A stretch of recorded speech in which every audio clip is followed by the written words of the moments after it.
Hai, udah tahu kan yang kasus viral ini, viral ibu diduga satu hendak membuang bayinya.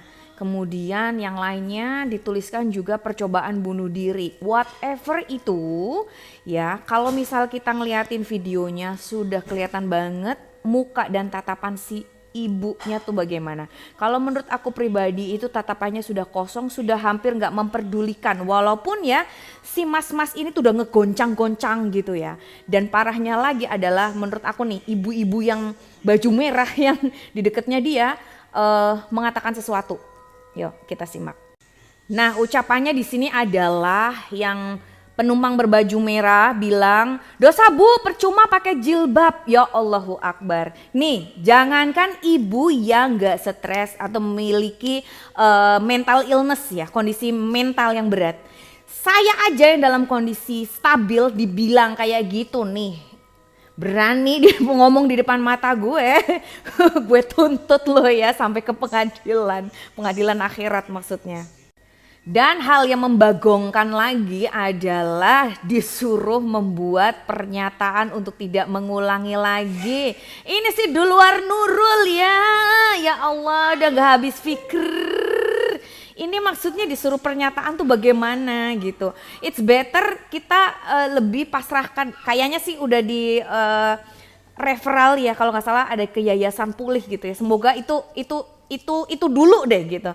Cuman ini loh, please membuat pernyataan. Gue tak telan ludah dulu ya. Udah deh, aku cuman mau sharing tentang dugaan-dugaan yang mostly banyak oleh para netizen, mungkin satu kemungkinan baby blues, stres, depression dan lain-lain. Karena si ibu itu sedang menggendong anak kecil ya, anak bayi ya. Ini sih murni opini aku saja ya sebagai seorang ibu yang pernah mengalami kejadian baby blues syndrome dan juga depresi postpartum di persalinan anak setelah persalinan anak pertama. Kemudian kalau mau merujuk ke ahli, better langsung menuju ke ahlinya saja ya. Jadi ini menurut pandangan aku saja. Nah, dari situ udah kelihatan banget si ibu tuh linglung di sini, otomatis sudah stres. Mungkin itu adalah akumulasi dari proses pasca postpartumnya karena anaknya masih kecil. Nah, kalau mau tahu, kalau nggak salah baby blues syndrome ya yang diduga-duga itu biasanya terjadi 2 minggu lah, maksimal 3 minggu setelah melahirkan. Nah, karena aku lihat si anaknya itu bukan bayi banget ya, jadi kayaknya udah berapa bulan. Itu kemungkinan bisa jadi itu lanjut ke bisa jadi ya, mohon maaf kalau aku salah, ke postpartum depression. Jadi postpartum depression itu kondisi yang lebih parah dari baby blues syndrome, yaitu depresi yang terjadi pasca melahirkan. Ini dipengaruhi oleh banyak hal banget, terutama support system, kemudian di mana ibu merasa tidak ada dukungan dari sekelilingnya, kemudian tuntutan dari sekelilingnya juga, salah satunya ya aku untuk yang namanya ibu itu harus bisa jadi ibu gitu. Itu tuntutan untuk menjadi ibu yang langsung sempurna, langsung pinter. Kemudian masalah keluarga ya, entah itu apa masalahnya, dan satu kurang dukungannya suami. Kemudian juga di samping itu juga mungkin ketidaksiapan juga dari suaminya untuk mensupport si ibu. Jadi ya macam-macam lah, faktornya banyak lah. Kalau aku dari sisi aku ya, entah itu baby blues syndrome, entah itu postpartum depression, aku akan cerita dari sisi aku yang pernah mengalami dan bagaimana rasanya gitu ya. Itu aku juga mendapatkan beberapa capturean ya, aku akan buka lagi capturannya. Nah, ini dia baby blues. Jadi dia itu ada kondisi, ini mohon maaf aku nggak ini karena ini di medsos ya, jadi nggak apa-apa aku nggak tutup namanya. Itu nggak nyadar loh kalau dia tuh udah mau naik. Begitu ada kucing ya, mungkin itu pertolongan Tuhan ya, itu dia langsung sadar. Yang tadinya dia nggak dengar suara bayi, itu kemudian dia tiba-tiba dengar ya, ada kucing itu yang barokallah ya Allah, pertolongan Allah banget nih di saat seperti ini. Itu dia baru sadar. Nah, bagaimana yang aku rasakan? Jadi kehamilanku alhamdulillah kalau bisa dikatakan sehat, proses persalinannya alhamdulillah lancar, bahkan aku ada waterbirth dan persalinanku minim trauma banget.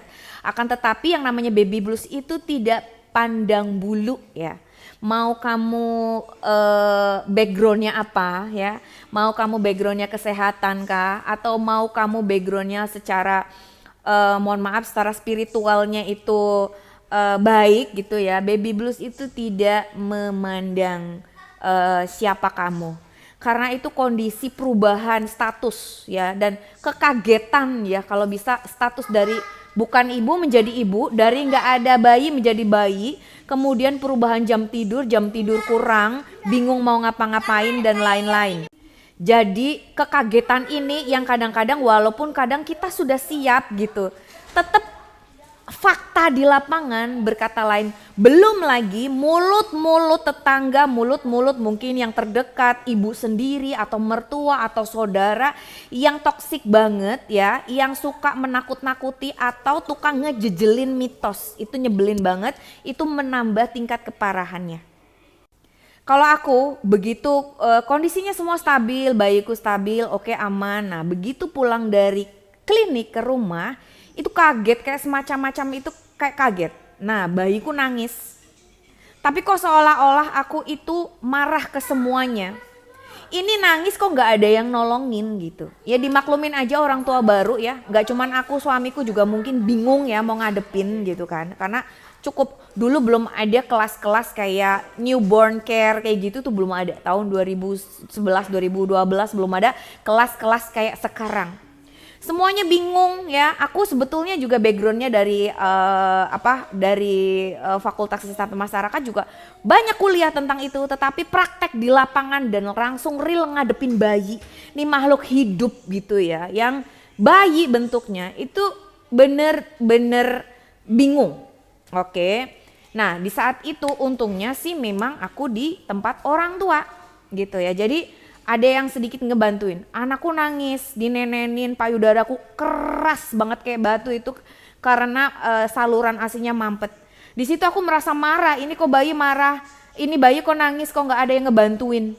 Gitu kemudian berhari-hari aku ngeliatin yang berantakan sedikit, kenapa ini berantakan banget gitu ya.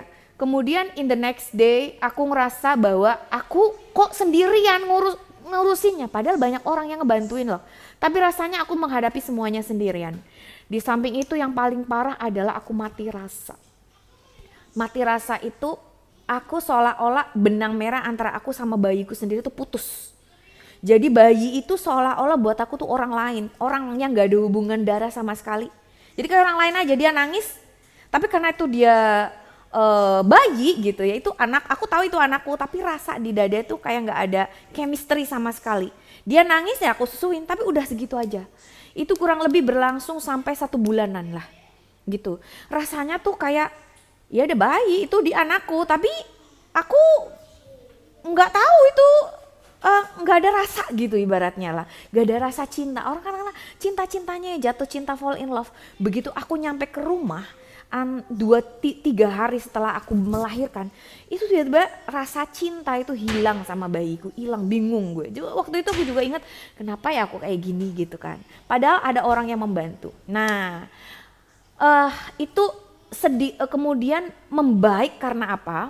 Waktu itu aku belum bisa ngemandiin bayiku sendiri, jadi bayiku harus dimandiin orang lain gitu, dan aku masih harus perawatan luka setelah melahirkan.